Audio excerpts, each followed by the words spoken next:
and everything. The challenge here for me, Mr. Hegseth, only seen me be professional is when there is every discussion single time. about personal challenges, and you admittedly had issues with heavy drinking.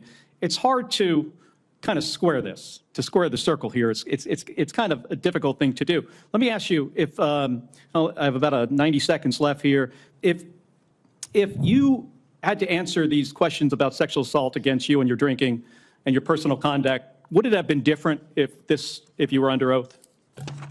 Senator, all I'm pointing out is the false claims against me. Okay, I take it you do not want to answer that question. This was no ordinary Senate hearing. Senator Mark Kelly confronted a nominee for Secretary of Defense who claimed to be an open book.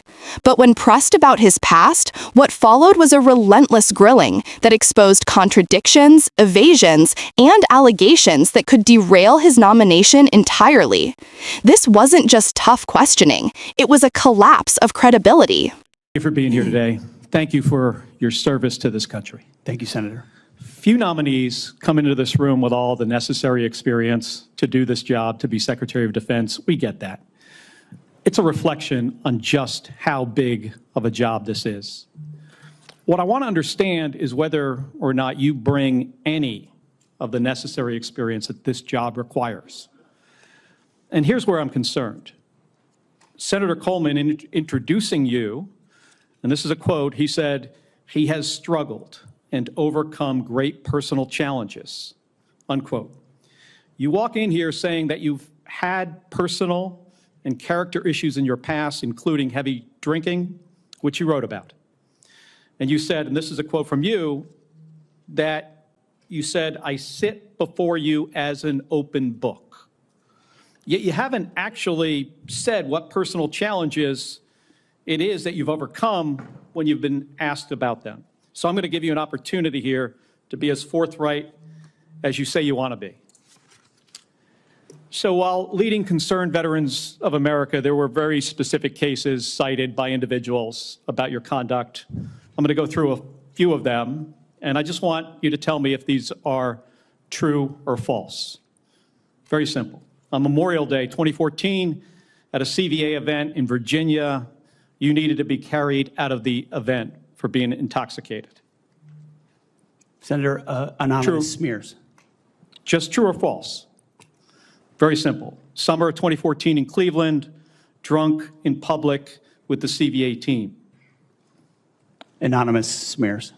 I'm just asking for true or false questions, true or false answers. An event in North Carolina, drunk in front of 3 young female staff members after you had instituted a no alcohol policy and then reversed it. True or false? Anonymous smears. December of 2014 at the CVA Christmas party at the Grand Hyatt at Washington, D.C., you were noticeably intoxicated and had to be carried up to your room. Is that true or false? Anonymous smears. Another time, a CVA staffer stated that you passed out in the back of a party bus. Is that true or false? Anonymous smears. In 2014, while in Louisiana on official business for CVA, did you take your staff, including young female staff members, to a strip club? Absolutely not. Anonymous smears. So, is it accurate that the organization reached a financial settlement with a female staffer who claimed to be at a strip club with you, and there was a colleague who attempted to sexually assault her? Was there a financial settlement? Senator, I was not involved in that. I don't know the nature of how that played out. But you understand there was a financial settlement for a young female staffer who accused another member of the organization, not you, of sexual assault in a strip club. We have multiple statements on the record referring to that. But you claim you were not there when that occurred. Absolutely not.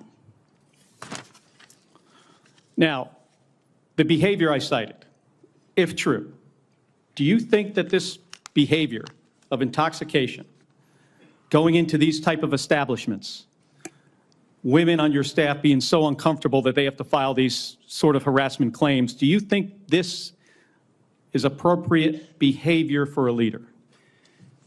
Senator, the overwhelming majority of anyone who's worked for me, including the on-the-record statements that have been submitted to this, with their name on it, on the record, men and women who worked with me every day, are the overwhelming preponderance of evidence that testify to my leadership and professionalism in leading Vets for Freedom and Concerned Veterans for America. My Okay. leadership has been completely impugned on these veterans organizations that did fantastic work. Mr. on behalf Hegseth, of the I'm not men even and gonna women go fighting into the- overseas I'm not even and gonna go into advocating, the and we managed our accusations. financial books with integrity across the board. How many people, everybody who runs a campaign. I have limited time. I'm not going to get into the accusations that come from Fox News. I know you have some of your Fox News colleagues here.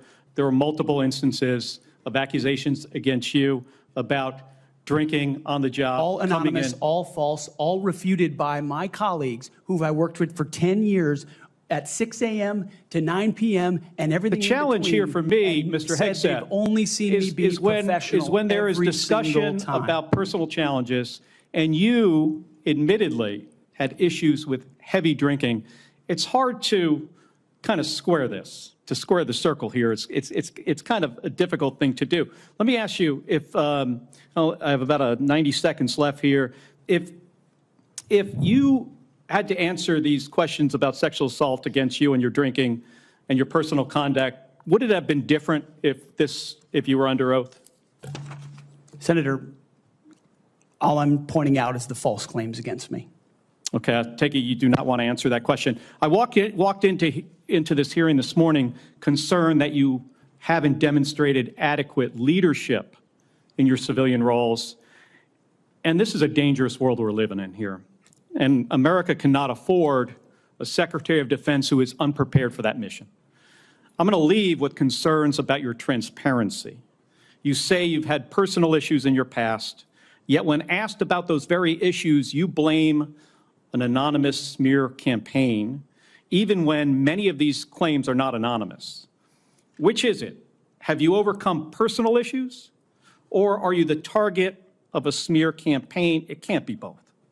It's clear to me that you're not being honest with us or the American people because you know the truth would disqualify you from getting the job. And just as concerning as each of these specific disqualifying accusations are, what concerns me just as much is the idea of having a Secretary of Defense who is not transparent. Thank you, Mr. Chairman. I yield back my 2 seconds. Thank you, Senator Kelly. The exchange began respectfully. Thank you for your service. But Senator Kelly wasted no time cutting to the heart of the matter. Few nominees walk in fully prepared for the demands of Secretary of Defense, so the question was simple: do you actually bring the necessary experience to this job? The nominee leaned on his personal story, admitting to past struggles like heavy drinking, while insisting he was now an open book. But when Kelly pressed for clarity, what challenges had he actually overcome, the nominee's answers stayed vague. Instead of transparency, he dismissed allegations as anonymous smears. Kelly wasn't about to let him slide. He rattled off specific accusations from the nominee's time leading Concerned Veterans for America. Memorial Day 2014, carried out of an event for being intoxicated. Cleveland, summer 2014, drunk in public with staff. North Carolina event, reversing a no alcohol policy, then drinking in front of young female staffers. Christmas party in Washington, D.C., carried to his room after heavy drinking. Party bus incident, passed out in the back. Louisiana trip, accused of taking staff, including young women, to a strip club. Every single time, the nominee gave the same answer: anonymous smears. But then came the most damning question. Kelly asked about a financial settlement involving a female staffer who alleged she was taken to a strip club where another colleague attempted to assault her. The organization settled. On the record, staffers confirmed it. The nominee insisted he wasn't there. That's where credibility cracked wide open. On one side, documented incidents, corroborated testimony, and a financial settlement. On the other, a nominee sweeping it all away as smears.